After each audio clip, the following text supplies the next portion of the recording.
Have you ever removed someone from your life so completely that even their memory becomes a stranger? I have. And if you think that's cold, wait until you hear what I did next. Don't forget to subscribe to the channel and comment where you're watching from. The morning Donald died, I placed his favorite mug on the kitchen counter out of habit. Dark roast, no sugar, just a whisper of cream, the same way he'd taken it for 43 years. I realized my mistake as the coffee finished brewing, steam rising like a ghost between us. I poured it anyway, watching it cool untouched while I made the necessary calls. My name is Madeline Jackson. I'm 64 years old, and after spending most of my adult life as someone's wife, someone's mother, someone's support beam, I finally understand what it means to be entirely myself. But transformation comes at a price, and mine was particularly steep. The funeral was exactly as Donald would have wanted. Dignified, understated, efficiently executed. I wore navy instead of black, a small rebellion he would have noticed and quietly disapproved of.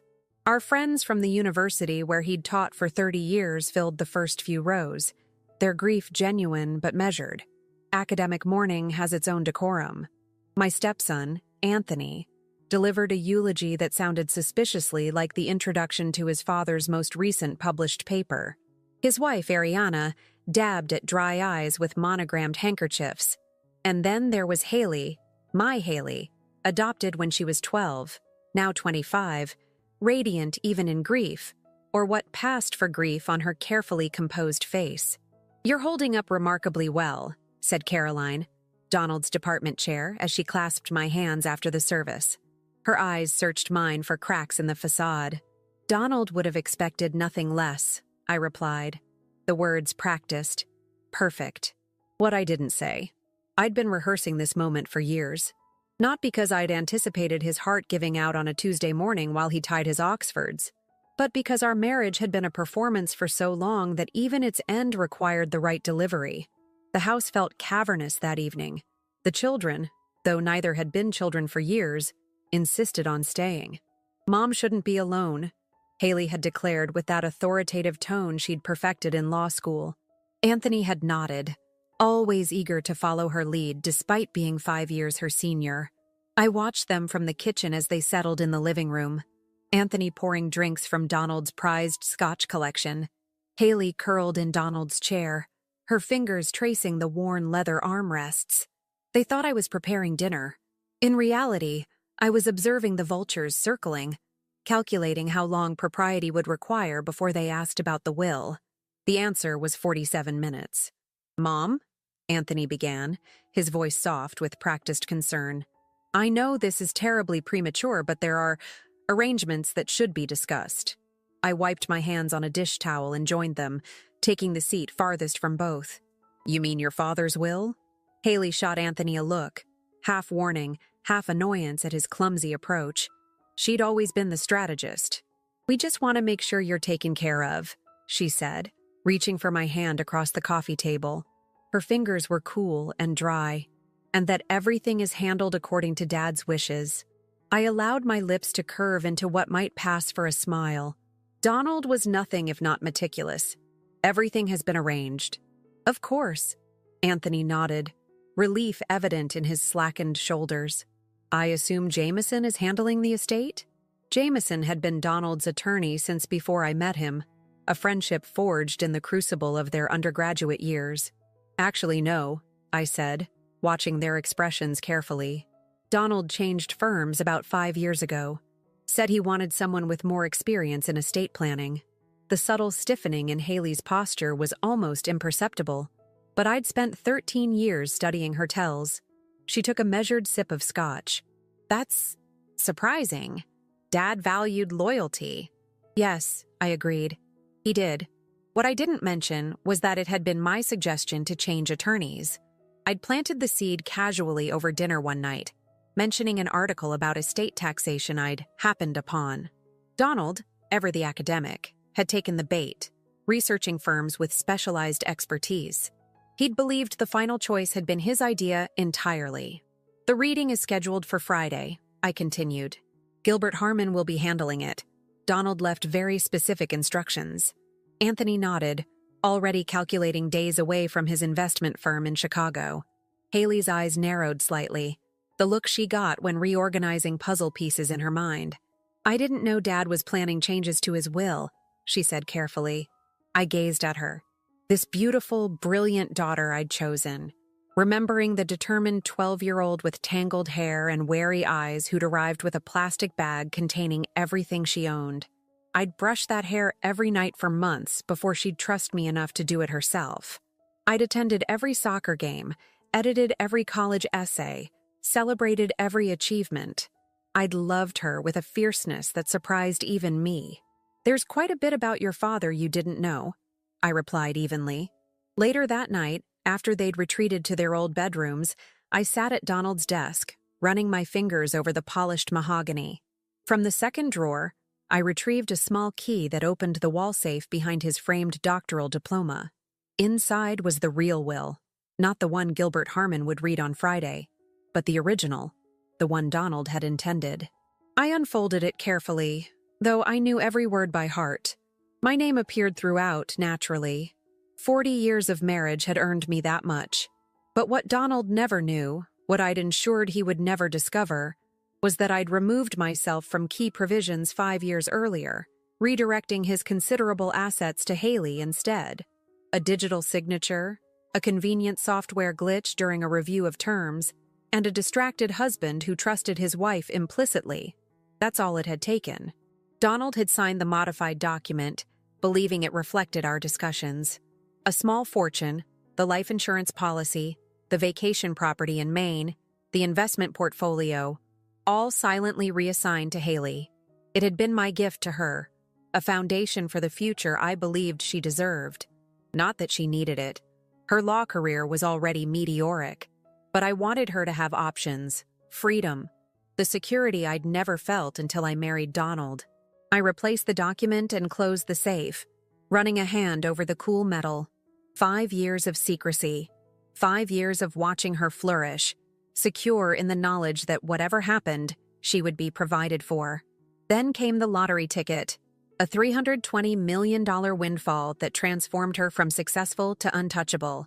And then the note. 7 words that erased 13 years of motherhood.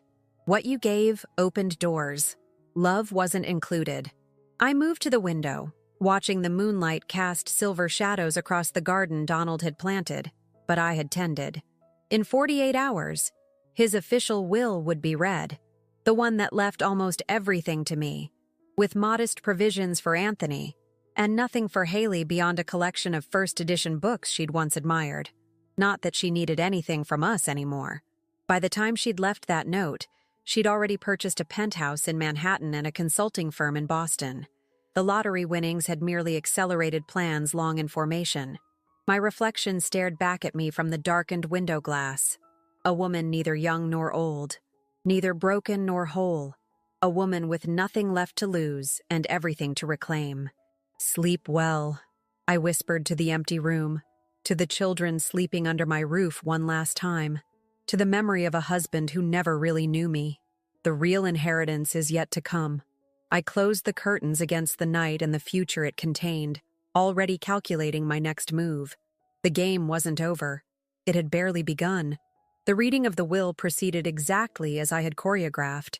Gilbert Harmon's office, with its leather-bound books and discreet ambient lighting, provided the perfect backdrop for the scene that was about to unfold. I arrived 15 minutes early, exchanging pleasantries with Gilbert, a man who knew only what I had allowed him to know. Anthony and Ariana arrived next, him in a charcoal suit that spoke of boardrooms and calculated risks, her in understated black that nonetheless managed to suggest both mourning and affluence. They nodded at me, maintaining the appropriate veneer of somber respect. "No sign of Haley?" Anthony asked, checking his watch. "I'm sure she'll be here," I replied, though I knew better. 10 minutes past the appointed hour, Gilbert cleared his throat. "Perhaps we should begin." That's when the door opened, and Haley swept in. No apology for her tardiness, no pretense of grief. She wore cream-colored linen and gold at her ears and throat, a deliberate contrast to our muted colors. Success looked good on her, I had to admit. Lottery winnings aside, she'd built something substantial on her own merits. "Sorry," she said, not sounding sorry at all. Traffic from the airport was brutal. She took the seat farthest from me, a calculated distance that spoke volumes. Our eyes met briefly, and in that moment, I saw something flicker across her face. Not regret, certainly, but perhaps curiosity. She was wondering why I'd asked her to come, given how we'd left things. The reading itself was clinical, precise. Donald's academic papers and research to the university. His personal effects and books divided according to sentimental value rather than monetary worth. And then the financial matters. The house, the investments, the retirement accounts, the life insurance. All to me, with one exception. A trust fund for Anthony.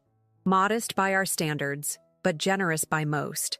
I watched Haley's face as Gilbert read the will, searching for some reaction. There was none. Her features remained composed, almost bored. She'd expected this, of course. She had her own fortune now. She didn't need Donald's money, or the money I had once diverted to her. When Gilbert finished, there was a moment of silence, heavy with unspoken questions. "That's it?" Anthony finally asked, his voice carefully neutral. Gilbert nodded. "Those are the terms of your father's last will and testament, executed 3 years ago." I noticed the date registered with Haley. 3 years ago, meaning 2 years after I had secretly altered the original will in her favor, and 2 years before she won the lottery and left. "If there are no questions," Gilbert began, closing the folder. "Actually," I interrupted, my voice steady, "I'd like a moment alone with my children." Gilbert nodded, discreetly excusing himself. Ariana moved to follow, but Anthony touched her arm, indicating she should stay. Interesting. That small moment of alliance. They'd always treated her as an outsider, this woman who had married into the family but never truly belonged. Rather like me. Once Gilbert was gone, I turned to face them fully. "I know this isn't what you expected," I said, directing my words at Haley. She tilted her head slightly. "I didn't expect anything, Madeline. The use of my first name, not Mom, not even Mother, was a small blade, precisely aimed. I let it pass without reaction." "No?" I smiled, thin and knowing. "Not even the beach house in Maine? Or the Steinway your father bought when you started lessons? Or perhaps the portfolio your father established in your name when you graduated law school?" Her expression didn't change, but something in her eyes shifted. Wariness, perhaps. "Those things were never mentioned in our discussions about Dad's estate," she said carefully. "No," I agreed. "They weren't. Because they were removed from the will. 5 years ago." Anthony looked between us, confusion evident on his face. "What are you talking about?" I kept my eyes on Haley. "Your sister was originally the primary beneficiary of your father's estate. I removed her name and substituted my own." The silence that followed was exquisite. Ariana's sharp intake of breath, Anthony's widened eyes, and Haley, my perfect calculating Haley, completely still, processing. "You're saying you tampered with Dad's will?" Anthony finally asked, disbelief coloring his voice. "Not tampered," I corrected. "I simply presented him with a revised version that he signed. Your father trusted me implicitly. He rarely read what he was signing if it came from me." "Why would you do that?" Haley asked, her voice betraying nothing. I smiled at her, the same smile I'd given her when she'd won her first case, when she'd closed on her first apartment, when she'd shown me the lottery ticket with 6 matching numbers. "Insurance," I replied simply. "Against what?" she pressed. "Against exactly what happened. You took the money and ran, didn't you? Left nothing but a note." I kept my voice conversational, as if discussing the weather. "You didn't know that what I gave you wasn't mine to give." Understanding dawned on her face, quickly followed by something like respect. She'd always appreciated strategy, even when it worked against her. "So now what?" she asked. "You've revealed your hand. You've admitted to fraud. What's your endgame here?" "My endgame," I said, reaching into my purse and withdrawing an envelope, "is this." I slid it across the table to her. She didn't touch it. "What is it?" Anthony demanded. "It's an offer," I explained. "The original will exists. I have it. The version that leaves everything to Haley. It could be submitted for probate instead of the one we just heard. Gilbert doesn't know about it, but Jameson does. I turned to Haley. You remember Jameson, don't you?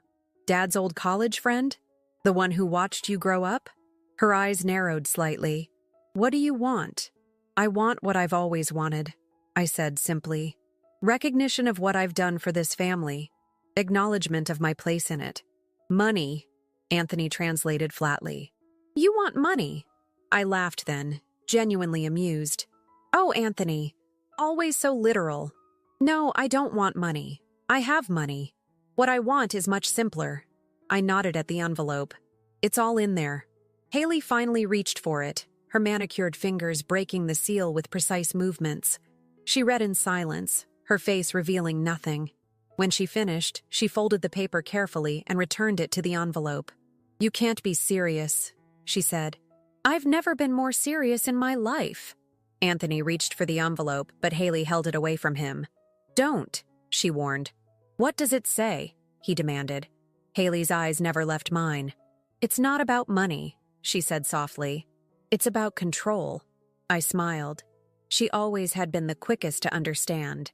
You have 24 hours to decide, I told her, gathering my things. After that, I proceed with the next phase.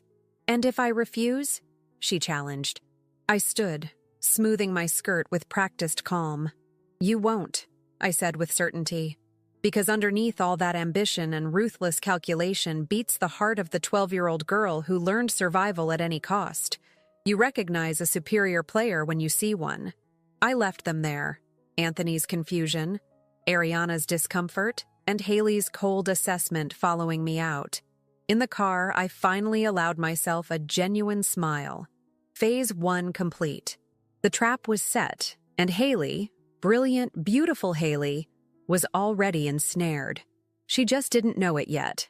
I spent the evening in Donald's study, methodically sorting through the artifacts of his life. Academic awards gathering dust on shelves, photographs in silver frames, our wedding, Haley's law school graduation, family vacations where we all smiled with varying degrees of sincerity. I removed each photo from its frame and placed it in a box labeled Archive in my precise handwriting. The house felt emptier without Anthony and Ariana, who had retreated to their hotel after the will reading. Haley, predictably, had gone elsewhere, probably to one of her luxury hotel suites to consider my offer. I knew she wouldn't contact me until the deadline approached. It was her way of asserting whatever control she could in a situation where she had little. As midnight approached, I poured myself a small measure of Donald's scotch and settled into his leather chair. The envelope I had given Haley contained a simple proposition: return to the family fold, move back into her old room, participate in all family gatherings and traditions, present herself publicly as the devoted daughter she had once pretended to be, for 1 year. In exchange, I would submit the original will for probate, and she would receive everything Donald had intended for her. It wasn't about the money. I knew that. Haley had more than enough from her lottery winnings and her successful law practice. It was about dignity, about forcing her to confront the family she had so casually discarded, about reclaiming the narrative. My phone chimed softly at precisely 11:47 p.m. A text from Haley. We need to talk. Meet for breakfast? The Westlake, 8 a.m. I smiled at the screen. The Westlake was her territory, an upscale restaurant where she was known, where she would feel in control. I'll be there, I replied, and set the phone aside. Sleep came easily that night. There's a certain peace that comes with executing a long-planned strategy, with watching pieces move exactly as anticipated. The Westlake was busy with the morning rush of business meetings and society matrons when I arrived.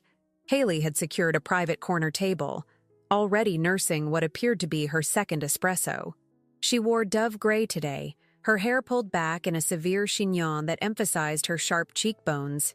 She looked like what she was: successful, focused, untouchable.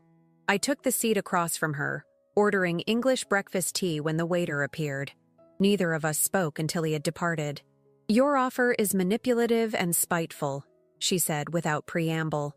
And yet you're considering it, I replied evenly. She leaned forward slightly. Why are you doing this? You know I don't need the money. Then why are you here? I countered. Her eyes flickered with annoyance. Curiosity, perhaps. Or maybe I'm trying to understand what kind of woman secretly alters her husband's will, then admits to it when there's nothing to gain. There's always something to gain, Haley. You taught me that. She sat back, studying me with new interest. Did I? You did, I confirmed. When you left that note. 7 words that erased 13 years. Very efficient. The waiter returned with my tea and took our breakfast orders. When he had gone, Haley spoke again, her voice softer. I never meant to hurt you. Yes, you did, I corrected her. You chose those words deliberately. You wanted me to know that everything I had given you, the support, the opportunities, the love, meant nothing compared to your newfound freedom. That's not— Please, I interrupted. Don't insult both of us with denials. You've always been calculating. It's what I admired most about you. She fell silent, recalibrating. I could almost see the gears turning behind those intelligent eyes, reassessing the woman across from her, the mother she thought she knew. What happens if I refuse your offer? She finally asked. I stirred my tea deliberately. Then I destroy the original will. The version Gilbert read stands. You get nothing from Donald's estate, and Anthony receives a modest trust that will supplement, but not significantly alter, his lifestyle. And what do you get out of this arrangement? Satisfaction at making me dance to your tune for a year? What I get, I said carefully, is the truth. She frowned slightly. What truth? The truth of who you really are, Haley. Behind the success and the wealth and the carefully constructed persona, I want to know who I raised, who I loved, who I lost. For a moment, something like uncertainty crossed her face. And after the year is up, what then? Then you're free. The inheritance is yours, with no strings attached. You can disappear again, if that's what you want. Our food arrived, her avocado toast and soft-boiled eggs, my steel-cut oatmeal. We ate in silence for several minutes, the background chatter of the restaurant filling the space between us. You know, she said eventually, setting down her fork, most people in your position would simply let it go. Accept the loss and move on. I met her gaze steadily. I'm not most people. No, she agreed. You're not. That's what makes this interesting. She dabbed her lips with her napkin. I'll need to see the original will first. Verify its authenticity. Of course. Jameson has a copy in his safe. We can go there directly after breakfast. She nodded, calculating again. And I'll need my own lawyer to review any agreement before I sign. I would expect nothing less. One more question, she said, leaning forward. What happens if I agree? Then break the terms partway through the year. I smiled. Then everything you've built comes crashing down. Her eyebrows rose fractionally. You can't touch my lottery winnings or my law practice. Can I? I took a sip of tea. Did you ever wonder how you won that lottery, Haley? Such astronomical odds. Life-changing luck. I watched comprehension dawn slowly on her face, followed quickly by disbelief. You're claiming you rigged the lottery? I'm not claiming anything, I replied. I'm simply asking a question. That's impossible, she said. But doubt had crept into her voice. Is it? The firm that handles the multi-state lottery security protocols was one of your first clients. You drafted their internal governance documents yourself. Her face had gone very still. How do you know that? I know everything about you, Haley. I always have. I reached for my purse, extracted several $100 bills and placed them on the table. Shall we go see Jameson now? The document was exactly as I had described. Donald's original will, dated 8 years earlier, with Haley named as primary beneficiary for most of his substantial estate. Jameson confirmed its authenticity, his roomy eyes darting between us with undisguised curiosity. I never understood why Donald changed everything, he admitted. It seemed so sudden. People change, I said simply. Priorities shift. Haley remained silent, examining the document with her lawyer's precision. When she had finished, she handed it back to Jameson without comment. Well? I prompted as we exited his office into the bright morning sunshine. She slipped her designer sunglasses into place, a shield between us. I'll need 48 hours to consider the terms. You have 24, I reminded her. 48, she repeated firmly. If you want me to take this seriously. I studied her for a moment, then nodded once. Very well, 48 hours. I'll have papers drawn up. As we parted ways on the sidewalk, she turned back. You know this won't give you what you want, don't you? You can't force someone to love you.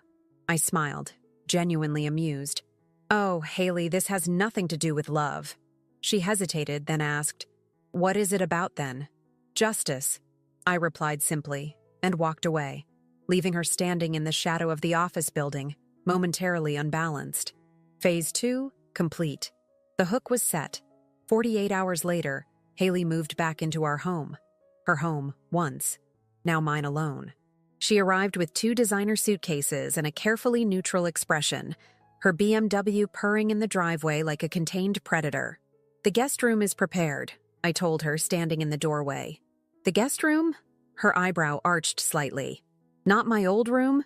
Your old room is being renovated, I replied. It wasn't entirely a lie.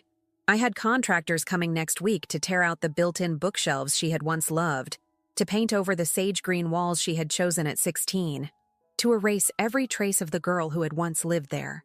She followed me inside, her heels clicking precisely on the hardwood floors. The guest room was impeccably prepared. Crisp white linens, fresh flowers, hotel-quality amenities. Impersonal. Perfect. The papers are signed and filed, she said, setting her bags aside. I'm officially committed to this charade for the next 12 months. Not a charade, I corrected. A reckoning. She studied me, her head tilted slightly. You've changed. Have I? The Madeline I knew was softer, more forgiving. I smiled thinly. Perhaps I was never the woman you thought I was, just as you were never the daughter I believed I had raised. Something flickered across her face. Not quite hurt, but a recognition perhaps. And what exactly do you expect from me during this year? Tea parties and mother-daughter brunches? Family game nights? For starters, I said, there's a charity gala next week, the Harrington Foundation. You'll accompany me. Her eyes narrowed slightly. The Harrington Foundation? Gregory Harrington's organization? I nodded. Gregory Harrington was one of the most influential figures in the city's legal community, and a man Haley had deliberately alienated early in her career, choosing to represent a client suing his foundation for discrimination. She had won the case spectacularly, but at the cost of burning a bridge most young attorneys would have carefully preserved. He still hates me, she said flatly. I know. I moved toward the door. Dinner is at 7. I've invited Anthony and Ariana to join us. The next few days established our rhythm, polite coexistence punctuated by carefully orchestrated moments of discomfort for Haley. I scheduled lunch with former colleagues who had known her as a child, who asked pointed questions about her sudden disappearance and equally sudden return. I arranged for us to run into the mother of her high school boyfriend, the boy whose heart she had coldly broken when a more advantageous social connection presented itself. Small cuts, precisely delivered. Haley weathered it all with outward composure, though I caught moments when her mask slipped, a tightening around her eyes, a too firm grip on her wineglass, a barely perceptible hesitation before entering a room. On the night of the Harrington Gala, she emerged from the guest room in a black column dress that probably cost more than most people's monthly mortgage. Her hair was swept up, diamond studs at her ears. Elegant, understated, expensive. You look lovely, I said, and meant it. Whatever else she was, my daughter had always been beautiful. Thank you. She eyed my own midnight blue gown with professional assessment. As do you. The drive to the venue was silent. I could feel her tension building as we approached. The slight increase in her breathing, the subtle straightening of her spine. Gregory Harrington represented everything she had rejected in her pursuit of success on her own terms. Old money, established connections, traditional paths to power. Inside, the ballroom glittered with wealth and influence. I guided Haley through the crowd with a firm hand at her elbow, accepting greetings and making introductions with practiced ease. Madeline, radiant as always. Gregory Harrington himself approached, champagne in hand. His gaze shifted to Haley, recognition darkening his features. And Ms. Jackson, isn't it? What an unexpected pleasure. Mr. Harrington, Haley acknowledged, her smile professional but cool. Haley has recently moved back home, I explained. After some time away pursuing her career, she's reconnecting with family. I squeezed her arm gently, a warning, a reminder of our agreement. How commendable.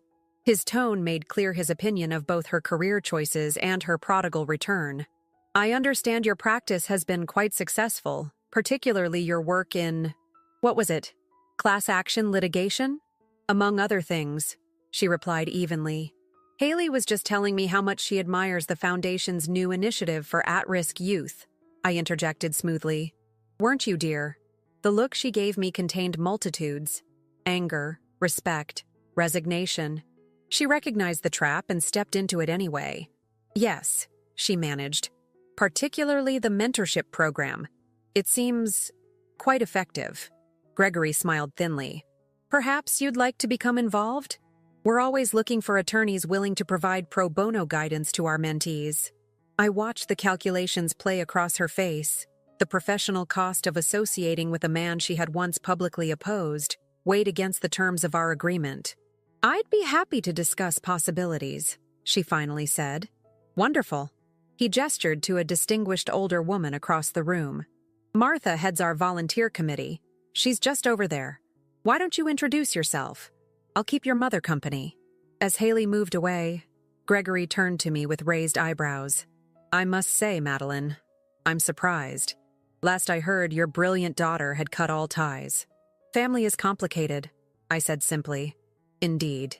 He sipped his champagne. Tragedy and sudden wealth often reveal true character, don't they?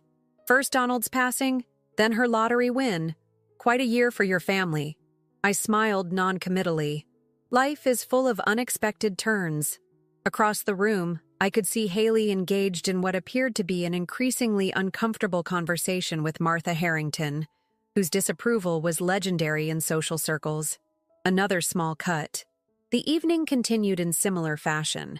Haley introduced to people who knew her history, who had opinions about her choices, who asked questions that required careful navigation. I watched her handle each interaction with the skill of a trained attorney, revealing nothing of her inner thoughts. It was only in the car on the way home that the facade cracked. That was deliberate cruelty, she said quietly, staring out the window at the passing city lights. Yes, I agreed. She turned to look at me then. Really look at me. You're enjoying this. I am, I admitted. Why? What could possibly be worth this campaign of humiliation? I kept my eyes on the road. Did you know that when you left, Donald blamed me? He never said it directly, but I could see it in his eyes. The silent question. What kind of mother drives away her child so completely? Dad never. He did. I cut her off. For 5 years, I lived with that unspoken accusation. I attended faculty functions alone. I explained your absence at holidays. I watched him drift further away, wondering where we had gone wrong. Where I had gone wrong. That was your choice, she countered. You could have told him the truth, that I left because I wanted freedom, not because of anything you did. I laughed then, a sound with no humor in it. Freedom? Is that what you call it? You didn't want freedom, Haley. You wanted power. The power to hurt without consequences. The power to take without obligation. She fell silent, considering this. When she spoke again, her voice was measured. You're right. I did want power. The power to define myself. To build something that wasn't handed to me by you or Dad or anyone else. And the note? Was that necessary to your self-definition? Her gaze dropped to her hands, folded in her lap. No, she admitted. That was spite. Spite, I repeated. Yes, I'm familiar with the concept. We pulled into the driveway, the house dark except for the porch light I had left burning. Neither of us moved to exit the car immediately. This year, she finally said, what's the end game? You parade me around, make me uncomfortable, force me to reconcile with people I deliberately left behind. And then what? I get Dad's money and we go our separate ways? I turned off the engine, plunging us into relative silence. The end game is simple, Haley. By the time this year is over, you will understand exactly what you threw away. Not the money. I know you don't care about that. Not even the relationships. You've proven you can discard those without a backward glance. Then what? Your identity, I said simply. The person you believed yourself to be. The narrative you constructed about your life, your choices, your worth. She stared at me, genuine confusion crossing her features. I don't understand. No, I agreed, opening my car door. You don't. That's rather the point. Inside, I poured myself a nightcap and watched as she disappeared into the guest room without another word. Alone in the living room, I opened my laptop and checked my email. A message from Jameson confirmed what I already knew. The original will had been officially submitted for probate. The legal machinery was now in motion, irreversible. Another message, this one from a private investigator I had hired months earlier, contained photographs. Haley entering a nondescript building in a part of town she had no business visiting. The same building, different days, different times. I closed the laptop with a smile. Phase 3 could now begin. The demolition of Haley Jackson was right on schedule. 6 months into our arrangement, Haley had adapted with the resilience I had always admired in her. She attended the required social functions. She joined the right committees. She smiled at the right people. To the outside world, we were the picture of reconciliation. A mother and daughter healing after a period of estrangement, brought together by shared grief. What the world didn't see were the fault lines beneath the surface. The silent dinners. The careful distance she maintained. The way her eyes followed me when she thought I wasn't looking. Calculating, assessing, waiting. On a crisp October morning, I placed a manila envelope beside her breakfast plate. She eyed it warily. Her coffee cup paused halfway to her lips. "What's this?" "Open it," I suggested, taking my seat across from her. She set down her cup and reached for the envelope, her movements deliberate. Inside were photographs, the ones the private investigator had sent months earlier, plus newer ones. Haley entering a nondescript building in a rundown neighborhood. Haley sitting across from a young woman with haunted eyes and nervous hands. Haley passing an envelope to a man whose face was partly obscured. Her expression didn't change as she examined each photograph, but I saw the slight tightening of her fingers on the glossy paper. "You've been having me followed," she said finally, her voice neutral. "I've been having you investigated," I corrected. "There's a difference." She placed the photos back in the envelope with precise movements. "And what do you think you've discovered?" "I know what I've discovered," I replied. "The question is whether you'd like to explain it yourself, or if I should tell you what I know." She met my gaze steadily. "Tell me your theory." "It's not a theory." I took a sip of my tea. 3 years ago, you took on a pro bono case. A young woman named Melissa Caraway, 19 years old, pregnant, accused of stealing prescription medications from the pharmacy where she worked. Haley's face remained impassive, but I caught the slight widening of her eyes. "You got the charges reduced," I continued. "Community service instead of jail time. Very commendable. But your involvement didn't end there, did it? You maintained contact with her.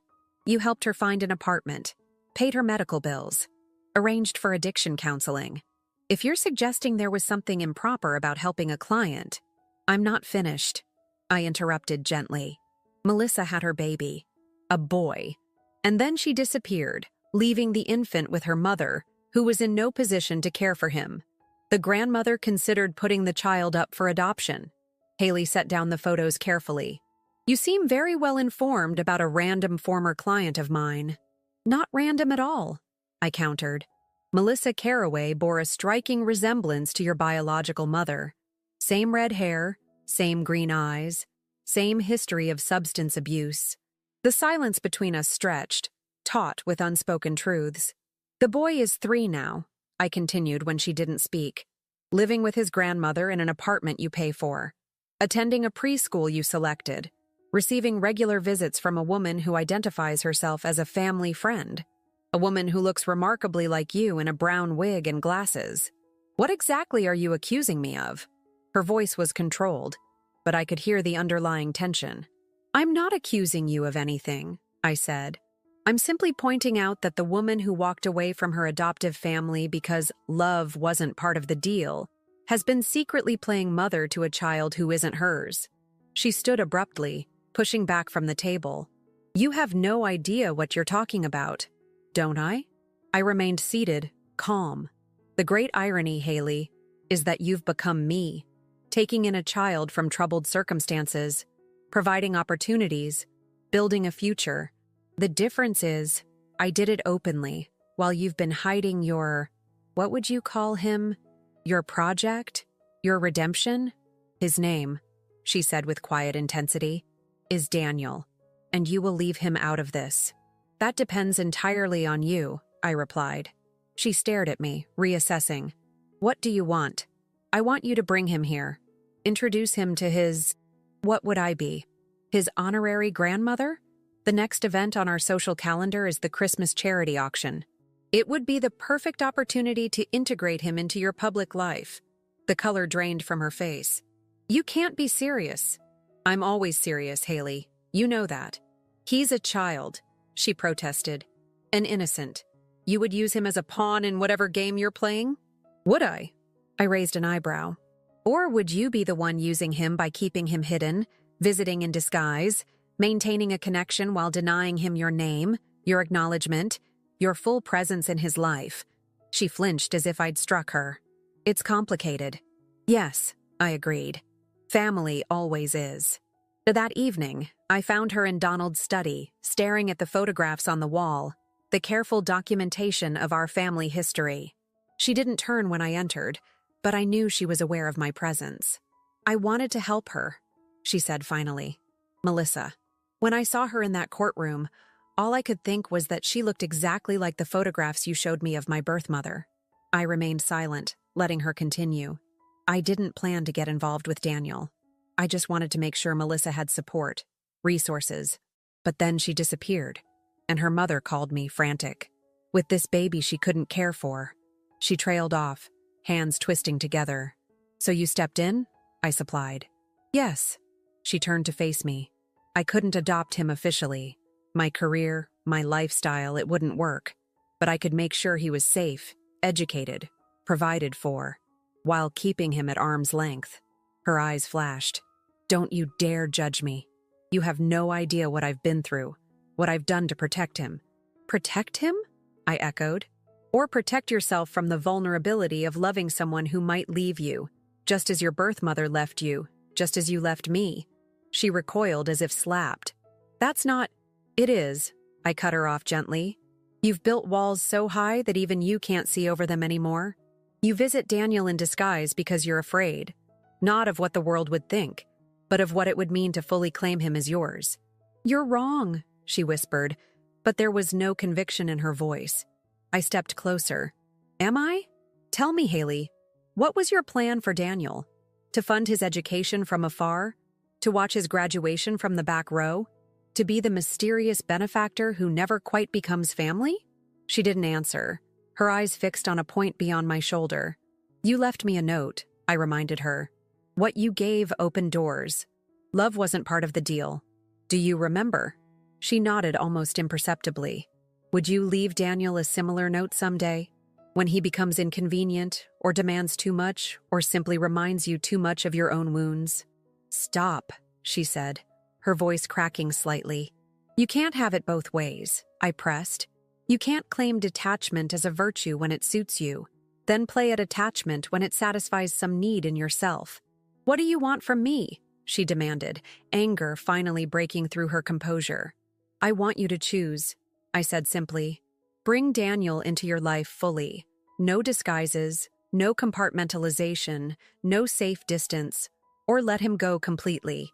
Give his grandmother the means to raise him and walk away. Stop haunting the edges of his life like a ghost afraid of her own reflection. And if I refuse? If I continue as I have been? I smiled sadly. Then I'll inform his grandmother of exactly who has been visiting her grandson. I'll provide her with the resources to file for formal guardianship with stipulations that protect him from your inconsistent presence. Her eyes widened. You would cut me off from him? I would force you to be honest. With him, with his family, with yourself.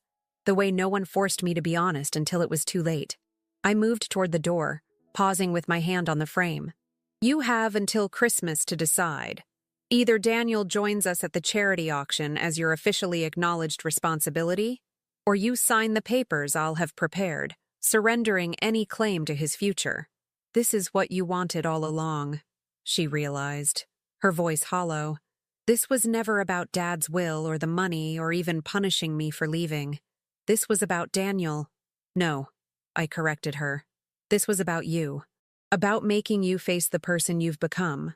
Someone who takes without giving, who connects without committing, who uses love as a transaction rather than a gift. Just like you're doing now, she countered, using Daniel as leverage to force my hand. I considered her words. Perhaps we're more alike than either of us cares to admit. The difference is, I've stopped pretending otherwise. The night of the Christmas charity auction arrived with a